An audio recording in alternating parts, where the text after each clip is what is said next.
Second episode. ಈ ಎರಡನೇ ಎಪಿಸೋಡಲ್ಲಿ ಏನು ತಿಳ್ಕೊಳ್ಳೋಣ ಅಂತ ನಿಮಗೆಲ್ಲ ಆಶ್ಚರ್ಯ ಕುತೂಹಲ ಇರ್ಬೋದಲ್ಲ. ಹಾಗಾಗಿ ಇವತ್ತಿನ ದಿವಸ ಊಟದ ಬಗ್ಗೆ ತಿಳ್ಕೊಳ್ಳೋಣ. ಸಕ್ಕರೆ ಕಾಯಿಲೆ ಮತ್ತು ಊಟ ಯಾವ ಥರ ಮಾಡಿದವ್ರಿಗೆ ಸಕ್ಕರೆ ಕಾಯಿಲೆ ಇದ್ದವರು ಊಟ ಮಾಡಬೇಕು, ಏನು ಊಟ ಮಾಡಬಾರ್ದು ಅನ್ನೋದು ತಿಳ್ಕೊಳ್ಳೋಣ.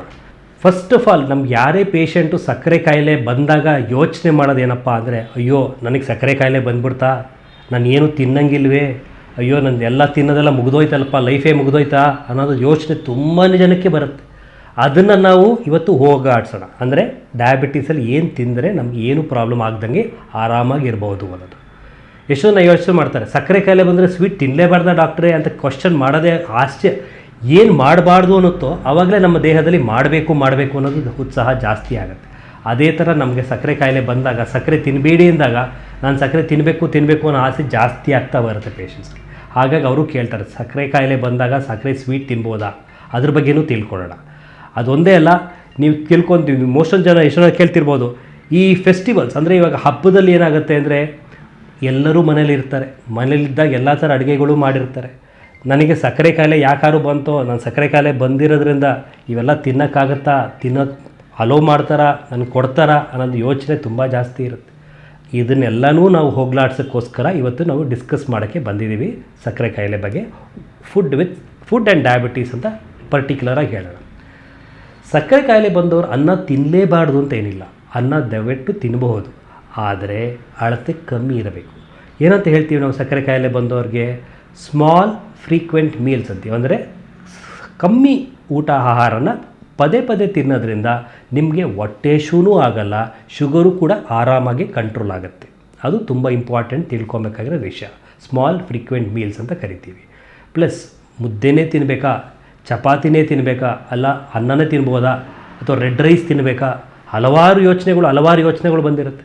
ಬಟ್ ನಾವು ಹೇಳೋದಿಷ್ಟೇ, ಸಕ್ಕರೆ ಕಾಯಿಲೆ ಬಂದಾಗ ಏನೇ ತಿಂದರೂ ಅಳತೆ ಕಮ್ಮಿ ತಿನ್ನಿ ಅಂತ ಹೇಳಿದೆ. ಅನ್ನನೂ ತಿನ್ಬೋದು, ಬರೀ ಅನ್ನನೇ ತಿನ್ನೋಕ್ಕೆ ಹೋಗ್ಬಿಡಿ, ಅನ್ನ ಜೊತೆಗೆ ಚಪಾತಿನೂ ಮಿಕ್ಸ್ ಮಾಡ್ಕೊಳ್ಳಿ, ತರಕಾರಿಗಳು ಜಾಸ್ತಿ ಇಟ್ಕೊಳ್ಳಿ. ಅಂದರೆ ನಿಮ್ಮ ತಟ್ಟೆಯಲ್ಲಿ ಮುಕ್ಕಾಲು ತಟ್ಟೆ ತರಕಾರಿಗಳಲ್ಲೇ ತುಂಬಿರಬೇಕು, ಕಾಲು ತಟ್ಟೆ ಮಾತ್ರ ಅನ್ನ ಅಥವಾ ಚಪಾತಿ ಐಟಮ್ ಇದ್ದಷ್ಟು ನಿಮಗೆ ಸಕ್ಕರೆ ಕಾಯಿಲೆ ಜಾಸ್ತಿ ವೇರಿಯೇಷನ್ಸ್ ಆಗಲ್ಲ. ಅದೊಂದು ತುಂಬ ತಿಳ್ಕೊಳ್ಳೋದಂಥದ್ದು ಇಂಪಾರ್ಟೆಂಟ್. ಇನ್ನೊಂದು ಏನು ಮಾಡ್ತಾರೆ, ಎಷ್ಟೊಂದು ಜನ ನಾನು ಹಬ್ಬದಲ್ಲಿ ಹರಿದಿನದಲ್ಲಿ ಏನು ಮಾಡ್ತಾರೆ, ಚೆನ್ನಾಗಿ ತಿನ್ಬಿಟ್ಟು ಒಂದು ಎಕ್ಸ್ಟ್ರಾ ಮಾತ್ರೆ ಬಾಯಿಗೆ ಹಾಕ್ಕೊಂಡ್ಬಿಡ್ತಾರೆ. ಇದು ಅಲೋ ಇದೆಯಾ ಡಾಕ್ಟ್ರೇ? ನಾನು ಹೇಳ್ತೀನಿ ಇಷ್ಟೇ, ದಯವಿಟ್ಟು ಹಂಗೆ ಮಾಡೋಕ್ಕೆ ಹೋಗಬೇಡಿ, ಎಕ್ಸ್ಟ್ರಾ ಮಾತ್ರೆ ತಗೊಳಕ್ಕೆ ಹೋಗಬೇಡಿ. ಏನೇ ತಿಂದರೂ ಅಳತೆ ಕಮ್ಮಿ ತಿನ್ನೋದ್ರಿಂದ ಏನು ತೊಂದರೆ ಇಲ್ಲ. ನೀವು ತಿಂದಾದ ಮೇಲೆ ಕೆಲವೊಂದು ಕೆಲವೊಂದು ಪನಿಷ್ಮೆಂಟ್ ನೀವೇ ಕೊಡಬೇಕಂದ್ರೆ. ಪನಿಷ್ಮೆಂಟ್ ಅಂದರೆ ಏನು ಅಂದರೆ, ಆವತ್ತಿನ ದಿವಸ ನಾನು ಎಕ್ಸ್ಟ್ರಾ ತಿಂದಿದ್ದೀನಿ, ಏನು ಮಾಡಬೇಕು, ಎಕ್ಸ್ಟ್ರಾ ವಾಕ್ ಮಾಡಿ ಅದನ್ನು ಕರಗಿಸ್ಬೇಕು. ಅದು ಇಂಪಾರ್ಟೆಂಟ್.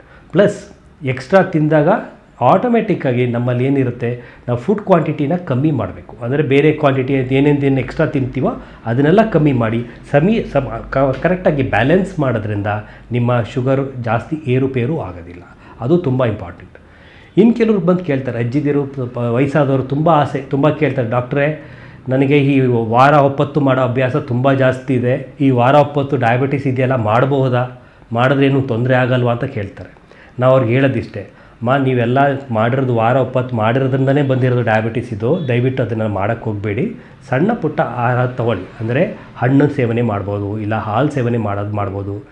ಕೆಲವೊಂದು ಮಾತ್ರೆಗಳು ಕೊಟ್ಟಿರ್ತಾರೆ, ಮಾತ್ರೆಗಳನ್ನ ಸಡನ್ನಾಗಿ ನಿಲ್ಸೋಕ್ಕಾಗಲ್ಲ. ಸೊ ಹಾಗಾಗಿ ಮಾತ್ರೆಗಳನ್ನ ನೀವು ಡೋಸ್ ತೊಗೊಳೋದ್ರಿಂದ ಟೋಟಲ್ ಖಾಲಿ ಹೊಟ್ಟೆ ದಯವಿಟ್ಟು ಇರೋಕ್ಕೆ ಹೋಗಬೇಡಿ. ಲೈಟಾಗಿ ಸ್ವಲ್ಪ ಫುಡ್ ತೊಗೊಳೋದ್ರಿಂದ ನಿಮ್ಮ ಶುಗರ್ ಕಂಟ್ರೋಲು ಚೆನ್ನಾಗಿ ಹತೋಟಿಲಿ ಸಿಗುತ್ತೆ, ಅದು ಏನು ತೊಂದರೆ ಆಗಲ್ಲ. ಇನ್ನೊಂದು ಕೇಳ್ತಾರೆ, ಆರ್ಟಿಫಿಷಿಯಲ್ ಸ್ವೀಟ್ನರ್, ನಾನು ಸ್ವೀಟ್ ತಿನ್ನೋಕ್ಕಾಗಲ್ಲ, ಸೊ ಆರ್ಟಿಫಿಷಿಯಲ್ ಸ್ವೀಟ್ನರ್ ಯೂಸ್ ಮಾಡ್ಬೋದಾ ಅಂತ ಕೇಳ್ತಾರೆ. ಆರ್ಟಿಫಿಷಿಯಲ್ ಸ್ವೀಟ್ನರ್ ಅಂದರೆ ಏನಾಗುತ್ತೆ ಅಂದರೆ, ಇದನ್ನು ಮುಸ್ಕಿನ ಜೋಳದಲ್ಲಿ ಮಾಡಿರ್ತಾರೆ, ಹಣ್ಣುಗಳಲ್ಲಿ ಮಾಡಿರ್ತಾರೆ, ಅದನ್ನು ನಾವು ಯೂಸ್ ಮಾಡೋಕ್ಕೆ ಹೇಳ್ತೀವಿ. ಕಾಫಿಗೋ ಟೀಗೋ ಹಾಕ್ಕೊಂಡು ತೊಗೊಳ್ಳಿ ಅಂತ ಹೇಳ್ತೀವಿ. ಬಟ್ ಎಷ್ಟೊಂದು ಜನ ಏನು ಮಾಡ್ತಾರೆ, ಅದನ್ನು ಹಾಕ್ಬಿಟ್ಟು ಕುದಿಸೋದ್ರಿಂದ ಅದ್ರ ಪ್ರಾಪರ್ಟಿನೇ ಹೊರಟೋಗುತ್ತೆ. ಹಾಗಾಗಿ ಕಹಿ ಬರೋದು, ಸ್ವಲ್ಪ ಟೇಸ್ಟ್ ಚೆನ್ನಾಗಿಲ್ಲದೆ ಇರೋದು, ಇವೆಲ್ಲ ಪ್ರಾಬ್ಲಮ್ಸು ಫೇಸ್ ಮಾಡ್ತಾರೆ. ಸೊ ಆರ್ಟಿಫಿಷಿಯಲ್ ಸ್ವೀಟ್ನರ್ ಯೂಸ್ ಮಾಡ್ಬೋದು, ಬಟ್ ಲಿಮಿಟೆಡ್ ಕ್ವಾಂಟಿಟಿ ಮಾಡಿದ್ರೂ ಕೂಡ ಅದನ್ನು ಕುದಿಸ್ಬೇಡಿ, ಓವರ್ ಈಟ್ ಮಾಡೋಕ್ಕೆ ಹೋಗಬೇಡಿ ಅನ್ನೋದು ಒಂದು ಇಂಪಾರ್ಟೆಂಟ್. ಇವಾಗ ನೀವು ಕೇಳ್ಬೋದು, ಆರ್ಟಿಫಿಷಿಯಲ್ ಸ್ವೀಟ್ನರ್ ಬೇಡ, ಹೌದು, ಬೆಲ್ಲ ಯೂಸ್ ಮಾಡ್ಬೋದಾ, ಇಲ್ಲ ಜೇನುತುಪ್ಪ ಯೂಸ್ ಮಾಡ್ಬೋದಾ, ಅದರಲ್ಲೆಲ್ಲ ಶುಗರ್ ಜಾಸ್ತಿ ಆಗುತ್ತಾ ಅಂತ ಕೇಳ್ಬೋದು. ಎಲ್ಲನೂ ಈಕ್ವಲ್ ಆಗಿ ಆಗುತ್ತೆ. ನಾಟ್ ದಟ್ ಒಂದರಲ್ಲಿ ಜಾಸ್ತಿ ಒಂದರಲ್ಲಿ ಕಮ್ಮಿ ಅಂತಲ್ಲ, ಎಲ್ಲನೂ ಬೇಗ ದೇಹದಲ್ಲಿ ಒಳಗೋಗ್ತಿದ್ದಂಗೆ ಈಸಿಯಾಗಿ ಕನ್ವರ್ಟ್ ಆಗೋದ್ರಿಂದ ಶುಗರ್ ಬೇಗ ಆಗುತ್ತೆ, ಶುಗರಿಂದ ನಮ್ಮ ಲೆವೆಲ್ ಜಾಸ್ತಿ ಆಗುತ್ತೆ.